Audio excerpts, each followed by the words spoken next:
Playground Podcast. Welcome to another episode of Marcy's Playground. Today, first I want to give a shout out to Monica. She left a message at 9294 recess. That's the new number that we've got hooked up, and she says she loves the podcast, loves the guests, so that's very good news. So shout out, Monica. Thank you, and thanks for being a subscriber. Today, we have got Brett Hellings, and I got to say, Brett, you've got the coolest name. Thank you. Works out really nice. It worked out really good. When I figured out when I was younger what my name was, and then I wanted to play rock and roll, I thought, okay, I think this will work. You know, let's not go with anything else. I went through so many different band names back in the day. I can't tell you how many. And then I was like, this is ridiculous. Let's just stick with Hellings. You got the perfect name for it. Yeah. What were some of your other band names?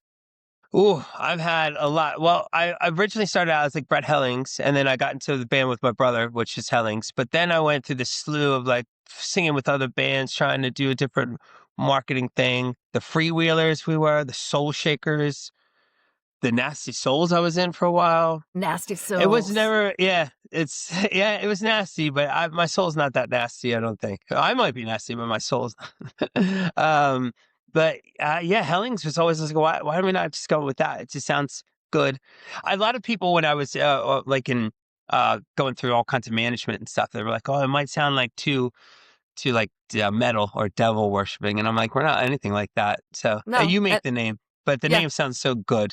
And It it's does. the, kind of the light bringer kind of thing. So I like it. And it's genuine. It's Exactly. legit Genuine name. is the key. Yes. And do you call yourself a solo artist with some great musicians behind you? It's more of a super group, I would say rotating type of definitely, thing. yeah. It was kind of like a solo band. I was like a solo artist, but I've played with so many different people. It's kind of unfair for it just to be me because, a band's a band, and I play with so many different sort of versions of Hellings. But I always felt it was weird just to be you when you're working with so many different musicians and so many people are collaborating and adding to what you're doing and stuff like that. So I like Hellings. It's kind of all encompassing.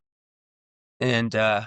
So it must feel good. Does it feel like you're gaining traction? We should kind of maybe give the backstory here. It went from a shout out from Alice Cooper, who played one of your songs. Did. That was a while ago. And I love Alice. Such a good human, too, Alice is on top amazing. of it. He's a great. stand-up person, Yes. a great musician. I liked his older stuff when he wasn't sober, but, it's like I love his older 70s stuff. It's like the most amazing. He had the same sort of thing, amazing songwriters, amazing people around him, too, Yeah, including his wife, who was a dancer. I know.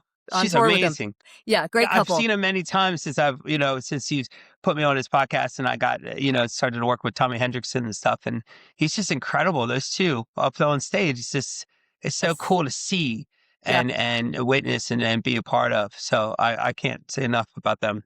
Tommy's a good friend of mine, too. So next time you see Tommy, say hello for me, I or will. I'll tell him hello for you, whoever talks to Okay, you cool. Sounds first. good. So tell us a little bit about the supergroup and the musicians you have backing you on the New York sessions that you have coming out.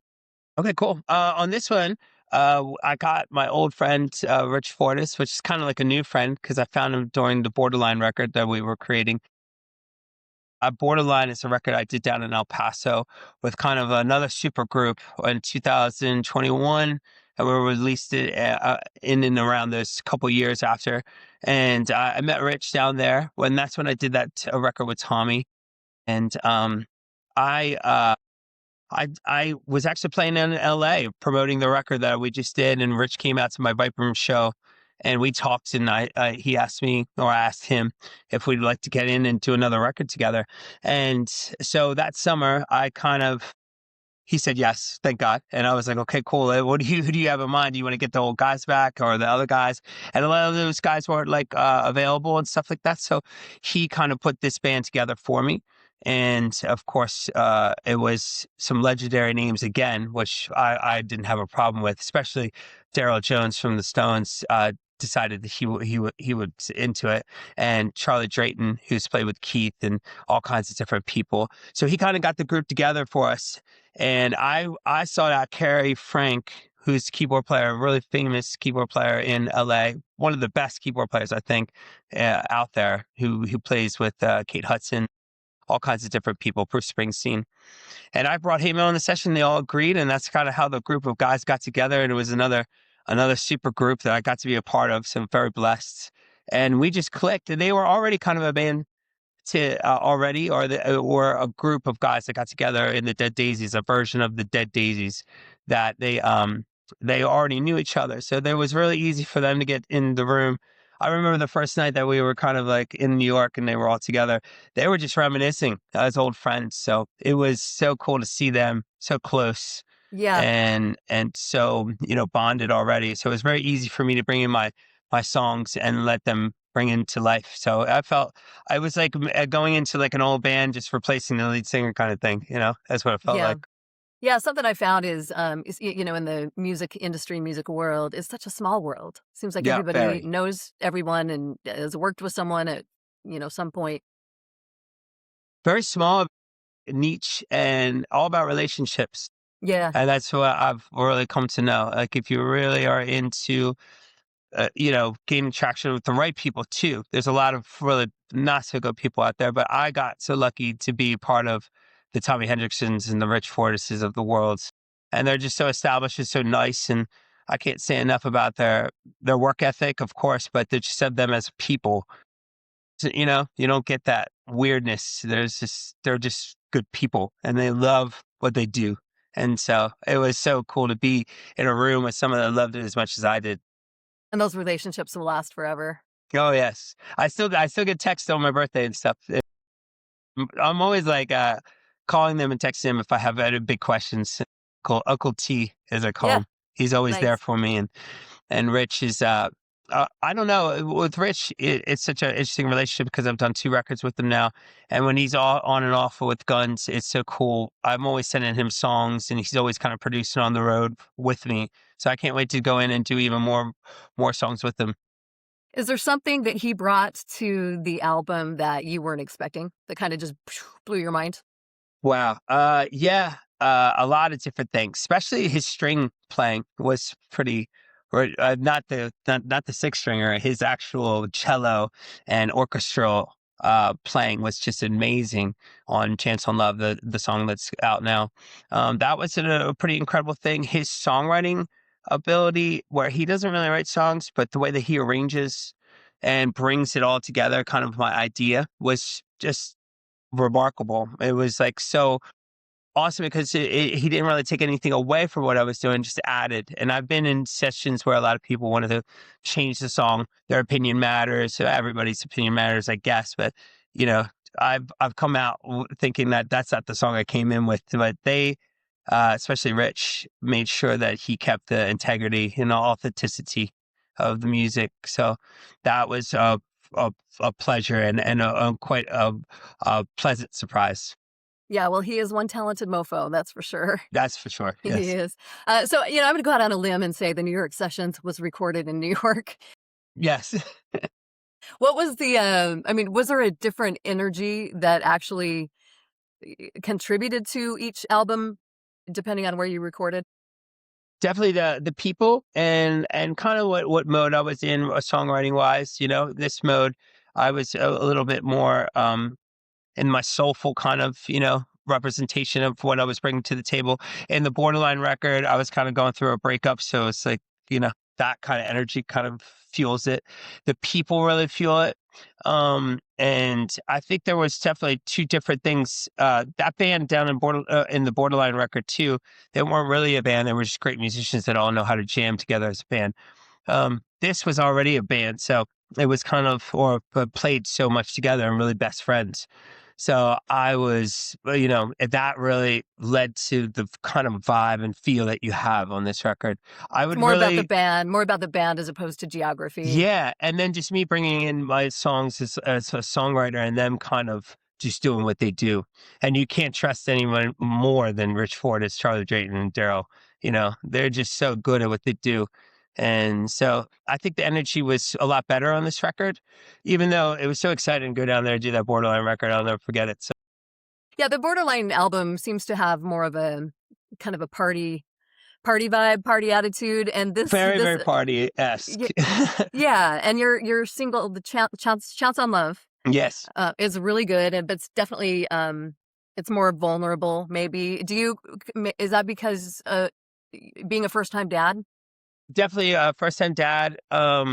Writing all on my own too. I didn't really have anybody. I mean, I write a lot on my own, but this was solely Rich was like, you write the songs, we just play them and we just arranged them. So it was really up to me. So I kind of found myself in a of kind of a vulnerable situation anyway. So I just took that and really ran with it. But the love that I was feeling being a first time dad and the love that was around, and I was really locked into that kind of thing. We have a lot of kind of hard rock kind of stuff on the EP that you guys haven't heard yet, but we wanted to lead out with this. It's kind of where my heart is at the moment. So definitely had a lot to do with where I'm at.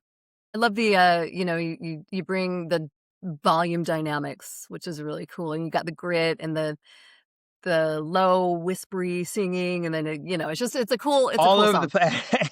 Yeah, Throw it all it's in great. there, right? The big So stew. it is, Yeah, yeah. I think on this record too, Rich really wanted me as a producer of the record. He really wanted me to entertain all those facets of what I could do, especially my low register, my high register, the dancey fun stuff. That's cool. Let's make it a little bit harder. Let's do the hard rock stuff. Let's do the ballad stuff. He was just like, let's just do everything because you have so many different sides to you. Why not show everybody what you can do? And I was like, okay, cool. We'll do that. So that's kind of how it came about. It's kind of a slow burn too. Like, why are you waiting to release? Because you've got another one coming out. Did I read fall of this year? And then the album's not going to be out until We like to 2027. slow burn it just because I think everybody's so wrapped up in so many different things. So a lot of people's attention span doesn't really focus on an album. A lot of album listing stuff is kind of coming back. But I really wanted to release Chance on Love and have everybody listen to this music video, really develop kind of where I'm going.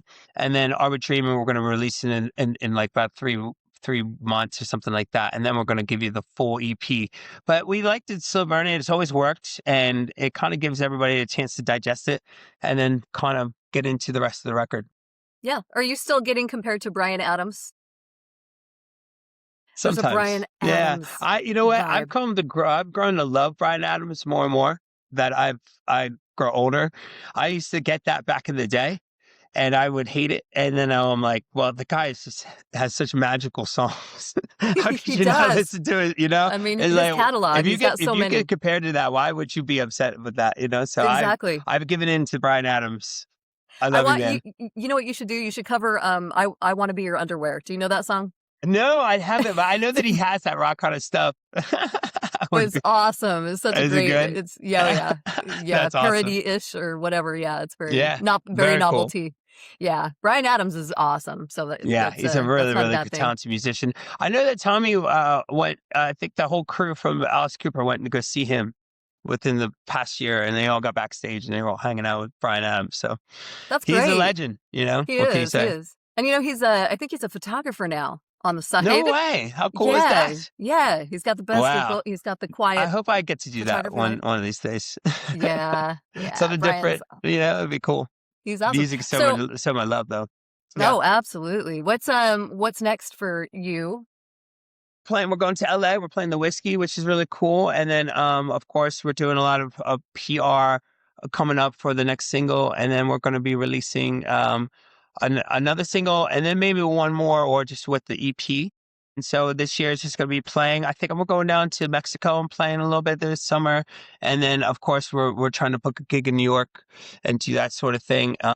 And just hitting all the major cities, maybe Nashville, and then also trying to get across the pond would be really nice, the UK area. So playing boutique, select shows, doing that sort of thing, getting it out there. And of course, if a tour comes along, we'd love it, Yeah, cool. Well, if you're in the Bay Area, you'll have to let me know. That's where I I'm would at. love that. I would love to meet you. Definitely. And Yep. it was so cool. And I love all the other stuff I've went through your selection of other interviews, and they were really cool. I appreciate that. Thank you. Yeah. And I love your setup. I love I love the Thanks. Stones Yeah, and I got my Stones Beatles. thing and this is kind of where I create all my songs too. So Yeah, you got to tap in that energy. yeah, exactly. The good vibe. Awesome. Well, thanks so much. Keep me posted on everything, Brett. I will. Thank you so much, Marcy. I'm so yeah. glad that we finally got to get together, Yes, me too. All right. See you later. All right, best of everything. All right. Bye. Bye-bye.